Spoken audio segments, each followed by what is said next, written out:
তাহলে কি হেরে গেলাম আমি? এত বছরেও বাবার জন্য সেই জিনিসটা করতে পারলাম না। একজন মিডিল ক্লাসের ছেলে হয়ে সেটাই আমাদের সবচেয়ে বড় স্বপ্ন, কিন্তু পারলাম না আমি। হ্যালো ডিয়ার অ্যাসপিরেন্টস, তোমরা দেখছো দ্য বেঙ্গলি অ্যাসপিরেন্ট। একজন মধ্যবিত্ত পরিবারের ছেলে বা মেয়ে হয়ে জন্মানো মানে হাজারো স্বপ্ন নিয়ে জন্মানো, এবং সেই স্বপ্ন পূরণের জন্য যে কোনো সীমা পার করে দিতে পারি আমরা। কিন্তু যদি তোমাদের হাতে সময় না থাকে, তবে কি করবে?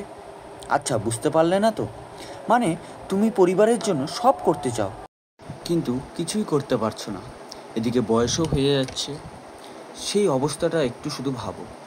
এতদিন আমিও ভাবতাম সময় আছে, ঠিক হয়ে যাবে, বাবা মাকে সব খুশি এনে দিতে পারবো।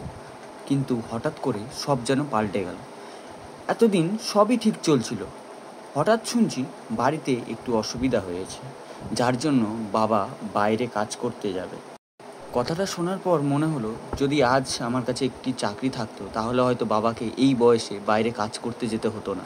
তাই আজ এইভাবেই আমার ইউটিউব জার্নি শুরু হলো। তোমাদের কাছে অনুরোধ রইল, লাইক, কমেন্ট অ্যান্ড সাবস্ক্রাইবের মাধ্যমে এই জার্নিটাকে সফল করে তোলো। Thank you dear aspirant.